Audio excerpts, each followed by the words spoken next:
Kaway-kaway mga totoo mga Hinday. Magandang hapon mga idol. Ayan, dito tayo sa fish pond ni Partner Dan. At ngayon, update natin dito sa kanyang fish pond. At mayroon ka na palang isda. Ito po mga idol, nag-upisa po kami naglagay ng isda ng isang araw. 1,000 po yun siya mga idol. Pero mayroon na pong 200 na patay dahil wala tayong pond preparation. Siyempre, old style, so sa new style tayo. Ayun. So ngayon po mga idol, for sure kasi may parating tayo na fingerlings bukas. Ang stocking density kasi natin ng pan natin na 21 square meter is gagawin natin 6,000. 6,000. So kung may mga 10% silang ibibigay, nasa 6,600 po yung capacity. Okay. Pero yung unang 1,000 natin, may namatay na 200 dahil hindi tayo nakapaglagay ng Nitrofix. So titingnan natin itong pangalawang paglagay natin ng 5,000 na batch, bagong batch, kung marami pa rin namatay. So mag-start tayo ng 2 inches yung ating fingerlings dahil pahirapan po talaga dito ang paghanap ng fingerlings ngayon mga idol. Ganda yung negosyo ng fingerlings 2 inches po ang sisimulan natin, so baka mga 4 na buwan tayo maka-harvest. Ayan. Ayan. So partner, ito So, yung ito. pond preparation natin. Magkakaroon tayo ng, sige, videohin kita partner.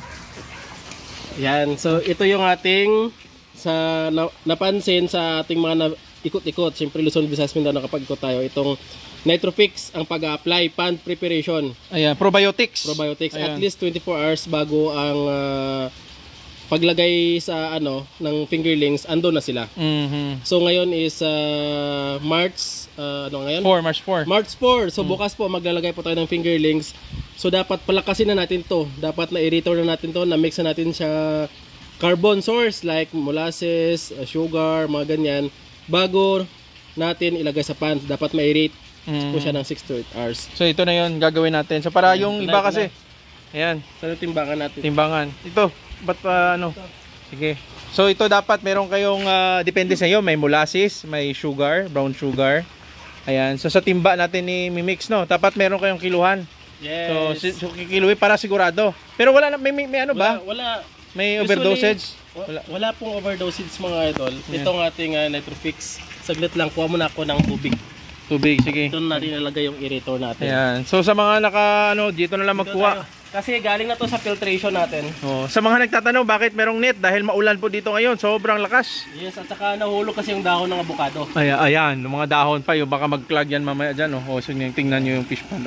Yan. Oh, sa mabigat. mga nagtatanong, sir, bakit po Malinis yung tubig, oh? Filtration tayo kumuha ng tubig? Kasi po mga idol, sa kaalaman ng lahat, yung water source po natin is nawasa. Hindi tayo pwedeng kumuha doon sa gripo. Ayan. Dahil mamatay po yung mga probiotics. Sayang, chlorinated kasi. Yes. So yan, yung filtration ni partner, yan. Yan. So dito tayo, siguro sa 20 square meter. Yan, sige. Saan tayo partner? O dyan. 20 square meter mga idol, 21. 21 square meters. Ilan yung nitrifying natin? Odor fixing probiotics natin ilalagay? According dito sa instruction, ang 1 kilo good for 1 hectare na. Okay. Pero dahil concrete pan tayo, gagawin lang natin, syempre wala namang overdoses sa sinasabi, Double dose diba? tayo, double dose. Yes. Ang 1 square meter, 1 gram ilalagay natin. O sige. So 21 to, di 41. Hindi, 21 gram. 42. 21 gram. 21 gram lang. 1 gram per square meter. Sige. 1 gram per square. Okay. Ito po. Nabili po natin ito sa Lazada dahil wala tayong Shopee account. Ayan. Yan. Pero meron sa Shopee din. Meron sa Shopee nito. Yan. Iba po itong nitrifying with odor fixing probiotics kaysa sa aqua maintenance pang feeds naman yon. Sa susunod magtitimpla tayo ng ganon. Piniferment yon. Sige, Yes. magawa tayo. Maganda to kasi may mga nitrosomonas, nitrobacter, mga kompleto na. Mga megatherium. Yung needed sa mga aquaculture. Yung Yes. pinaka needed talaga, yung pinaka bagtik na mga gram. Yari check and check. Umarte ito nung nakaraan 21 oh. Kunti na lang. Ayun. 23, sobra. Yan. Sige. 21, so yan siya. 21 gram na aqua nitrifying with odor fixing probiotics. ayun. So yan yung mga pinaka dito. Pinaka-importante. I-mix natin dito sa ating tubig. Ayan. So itong system natin sa technology na to ngayon ay RAS system. Tama ba, partner? RAS system po tayo mga idol. So ito is nawasa water, nag-stay lang natin yung ating tubig ng 3 days. Oo. And then Treated. treated na po yan siya. Mawawala na yung chlorine. So i-mix natin, So kamay na natin siguro. So, Sige, na yan sa kamayin. Oh, ibang kulay na, partner, oh. Puti na siya. Puti na siya. So yan. Puti. So ilalagay natin Kasi may mga carbonate pa ata to eh. Oo. Hindi ko sure kung ano yung madaming contents. I think 14 na microorganism ang andito sa Nitrofix. Oo. Yan. So Ganun ito karami. instead na partner Molasses. ah, Dahil mapera mas ka, bago. Hindi. sugar yung binili mo. Wala tayong nabili pa na molasses. Wala ka ba Sugar manapan? muna. Mas kubado dahil medyo mura. 80 din pala. Pareha sila ng presyo ng brown sugar. 80 ang mahal ah. Sa isang kilo nito. Kasi kung magmolasses tayo, magko-color brown or ano ba yun? Yellow orange ang tubig natin kasi. Oo. So hindi siya makita Dapat yung clear. isda. Oo. Hindi makita yung koi. Tingnan mo yung koi. Ayan yung koi, kita nyo. Hindi siya makikita. So yung goal dito is para makita, so hindi tayo magmumulasis. Hindi tayo Bala na magmumulasis. mahal, importante, makita natin yung isda. Hindi kasi konti-konti na lang after. Oo, konti-konti na Ito lang. po mga idol is loading dose lamang po. Ayun. Loading dose kasi nga yung pan natin, gagawa natin preparation. Pero after nito, kahit 1 gram na lang ng or 5 gram na lang ng Nitrofix. Parang ano, pang maintenance lang. Nitrifying, Nitrofix, Odor nitrifying, fixing. oh. 5 gram. Oh. Tapos lagay natin dito with 100 gram ng sugar. Oh. Patak-patak na. Okay lang. Para maintenance Tuloy-tuloy. na lang. Pero ito is loading dose kasi. Sige. Yan o. Ayan. Tikman mo, masarap to ba? Oh. Sige nga. Matamis-tamis yan ba? Yan, sugar. Ayun. So pero ganun pa rin ang kulay niya, parang molasses. Pero konti lang. yung Hindi molasses, kailangan yung molasses kasi sa processing kasi yan yung end product ng mga sugarcane. Parang itim kasi yung Oo. molasses eh. Kaya Lalagyan yan. natin ng aerator. Lagyan natin ng aerator. Kukunin ko dito sa baba. Kailangan ng aeration to para mabuhay yung mga ano natin, mga bakterya natin, partner. Beneficial bacteria. Beneficial bacteria. Mabilis po silang mag-multiply. Ayun. Tapos, let it at least 6 to 8 hours or much better 12 hours bago ilagay doon sa pan natin. Oh. Para ano po ito sila. Anong purpose ng sugar? Yan yung pagkain nila. Pagkain ng beneficial organism. Ayun, Ito yun. yung prebiotic. Ayan. Yung nilagay natin probiotic. Ayan. Ano ang purpose ng aeration? Para kasi dito mayroong mga nitrosomonas, Oo. factor, yun yung mga tawag yan, aerobic organism, ayun. bacteria. May anaerobic tsaka aerobic kasi. Yes. Purely aerobic to sila dito. Ayan. Sa aqua maintenance natin yung mga anaerobic. Ayun. Dito purely mga aerobic yung mga bacteria natin, kaya kailangan ng aerators for them to multiply. Ayan. Yan. So yan ang importante. I-remix natin ulit yan. Huwag po kayong mag-culture na walang tawag nito aerator sa inyong So kailangan aeration. probiotics. Ayan. So kailangan yung kasi sa mga probiotics need nila ng aeration para mas mabilis silang dumami. Yes. So, Ganyan po siya mga idol. Yan. At saka ito yung ating pan, tanggalin muna natin. Takpan ba natin to, partner? Takpan muna natin konti lang. Oo, takpan lang. Ayan. Kasi nakakasingaw naman siya. So yan, bubutasan ba dyan? Yan. Ito yung Oh, paano yan? tanggalin mo yung partner. Sige. Saan ito tatanggalin? Okay na yan? Sige. Ayan, yan. Diyan yan. Okay na yan. Ayan. Dito na yung fish pond na 21 square meters. So, bababa tayo dito, partner. So, yun makikita nyo po yung aeration. Yan yung matala hose na yung sa aeration nga. Matala hose. Ayan. So, mga ginamit po dito ni partner ay LP100. Yung aerator natin, Oh. A7 yung ating Pump. Mag-chinilas ka kasi masyadong madulas pag walang chinilas. Ganun ba? Oh, sige. Marami nang sa microbial protein dyan. Oh, kasi nung isang araw naglagay ako dito. Oh. Okay. So, yung 1,100, nakakuha na tayo ng 195 na patay nung una dahil hindi tayo nakapag lagay ng probiotics. Titingnan natin sa next natin na paglagay. Ito, mayroon pa. Oh. Yan. Ay, may patay. May patay, dalawa. Oh, kita mo yun? So, 100, ano na siya? Ano na? 200 na eh. Hindi kayo 195 man siya. 195 o 197. 197 na, dalawa yung patay natin. Sige. Lalagay mo lang dyan. So, binibilang mo. Yan. So, ang bibitawan natin is 2 inches dito. So, ba't nagtatanong sila? Ba't nawala na yung mga ano dyan? Yung mga green, yung mga ano mo? Yung asula. Asola. Kasi, yung asula natin, tinanggal natin mga idol. Dahil, kung may patay kasi siya, nasa ilalim ng net, hindi makikita. Ayun. Babalik na natin doon, nakasampay mo na siya. Ayun. So, ibig sabihin, hindi siya needed pag fingerlings pa. Hindi pa naman pala nakakain ng fingerlings yung azula, malaki na siya. Ayan. Kasi 2 inches yung bibitawan natin. So sa susunod na pag medyo malaki na sila. Pwede na yun, ibalik ulit. At the same time, meron naman tayong net. Ayun, yun. Ito tayo partner. So, sige. Punta tayo dyan. Hop! Baka mapakan natin yung mga isda natin dito, partner. Tatakbo naman yan dito eh. Tatakbo ba sila? Ah, yun sila, oh! Ang dami nila dun, oh! Ah, hindi nila makita kasi nga bottom dweller to sila eh. Yung mga isda. Kita nila. Yan, koy. Makikita. Pero bottom dweller kasi yung mga hito. Yan, makikita nyo. Dun sila, oh. Yan Ayan. yung mga 900 na natira. 900. So, yun. So, partner, ito, yung matala host mo, yung ibang host mo, hindi naman gumagana. Ano yan? Hindi, ay, ito, naka-close kasi konti lang, walang silbi ang ating airstone. Tingnan nyo ang bula ng ating airstone, no? Oo, oh, Yan, 100 pesos ang bili natin yan. oh. So, tingnan mo ang bula niya compare dito. Oh. Ayan yung matala host. Ito, kaya magmatala host na sila. Mas advice ko magmatalahos sila. So, hindi na ako bibili niyan. Huwag ka nang bumili. Magsusunog ka ng pera mo. So, ito ang bibilhin mo yung Matala Air Diffuser. Air diffuser, yan, Sa Shopee matala. Lazada, 42 pesos I think. 40 Hindi! something ang- May nabili nata ako dun ba? Pero hindi ganyan. Bilog yung sa akin, pero hindi pa. Tingnan na lang natin. Sige, sige. Ito tayo kasi yung Ayan. yung So, yan. tawag yan, bumabagsak ka tubig. Sige. Ito yung matalahos natin. Pwede natin patayin, pwede natin palakasin. Okay, palakasin mo nga. Ayan yung pinakamalakas. Ayun, malakas nga, no? So, ilan yung ano mo dito? Yung DO mo, dissolved oxygen mo dito? Susukatin natin. Kasi Para- nasa 7 kanina. Nung dati kasi wala pang isda, so medyo mataas. Tapos umabot tayo ng 9. Oo. Dahil wala nagpo-consume ng dissolved oxygen. Eh ngayon, meron na mga isda. Ilan na? 3 7. Nasa 7. Oo. So Ayun. clear po ito siya mga idol. Clear, hindi lang siya puting-puti dahil may lumot na kasi yung ating tawag yan, flooring. Pero kung makita nyo yung kinilas natin, no? Pero partner napapansin ko partner, sobrang lamig partner. I-check natin, saglit lang. Sige, kunin mo muna Patayin doon. mo ako dito. Sige, sige.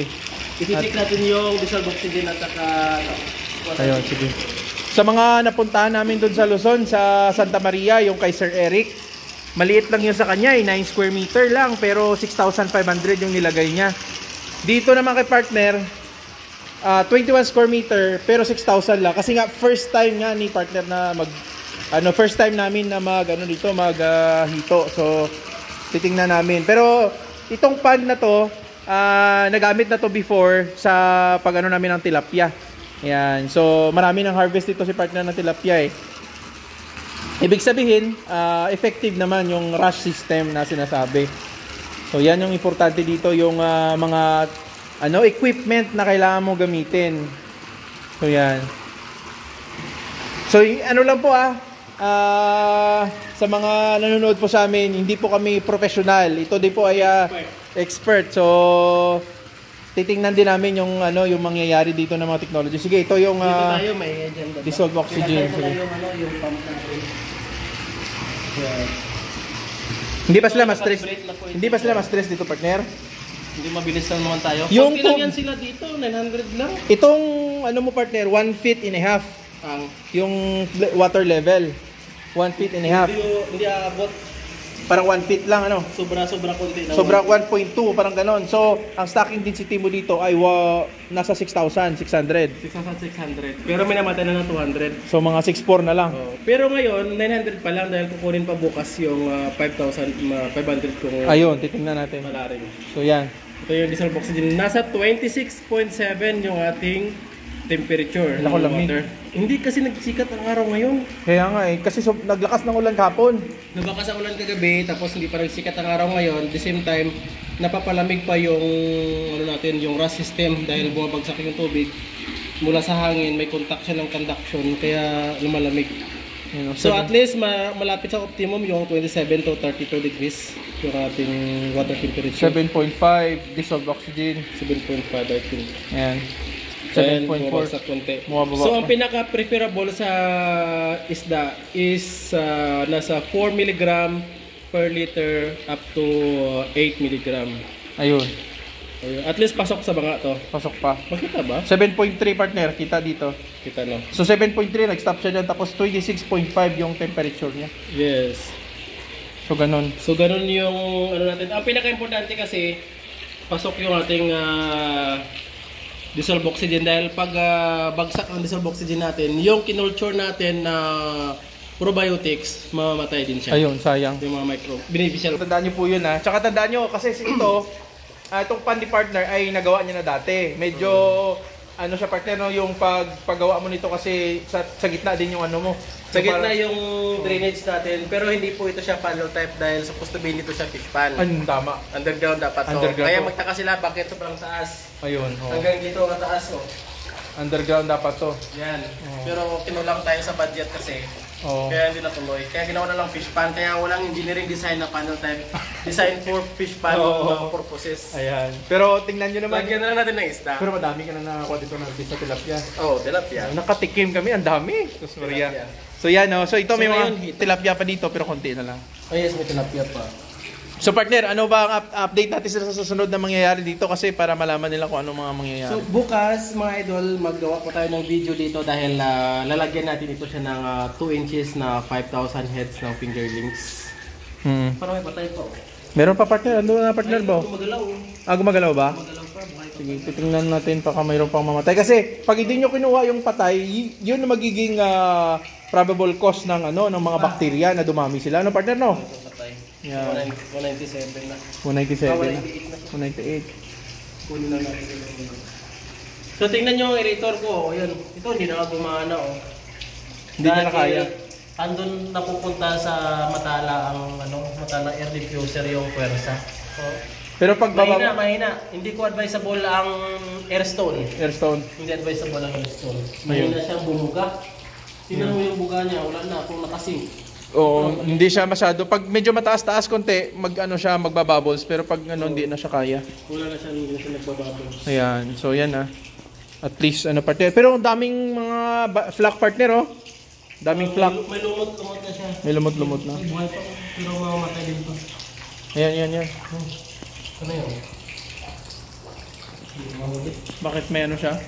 May sakit. Punggus na siya. Ayun yung ginatawag dito kasi may post-stress mortality. Post-harvest mortality. Yung mga, so natural lang pala pag galing sa ibang lugar na pag tinabil papunta sa pad mo, may mga mortality pero pa konti-konti lang. Alarming lang partner pag masyadong marami. Kagaya ngayon na nasa 198 na yung patay, alarming na yun siya. Alarming na yun. Hindi na yun siya normal. So yan. Supposed to be, hindi na lagpas ng 10%. Hindi lalagpas. Oo. Ayun. So yan, natandaan nyo po yun. Ayan partner. So, abang-abang sila sa mga susunod na update dito partner. Bukas, magpapakawala tayo dito mga idol. Ayan. Ba't parang So, matala sa host? gusto makakita ng matala diffuser, ito siya oh. Host po yan siya mga idol. Ayan. Oh, nagpupunta na din yung mga dumi partner oh. Oo. Mga flak na ba yan o sludge? Sludge po yan. Sludge na. Yan So, po yung matala air diffuser. Careful, dami nila oh. Ayan partner, ba't yung puti niya partner oh? Ba't may mga sa punto? Oh, fungus din siya. Ayun, sa Fungus. So, at least magbabagsak tayo ng probiotics.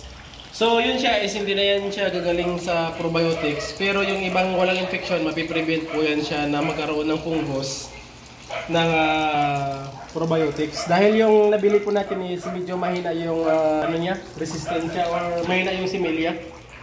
Buti na lang 1,000 na yung nabili natin yung una. Medyo mahina yun kaya maraming patay. Ayan.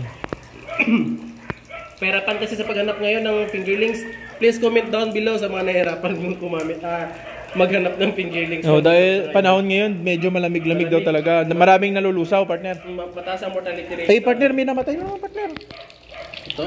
Ayun, oh. Buhay pa siguro ito. Yan, tumakbo pa oh.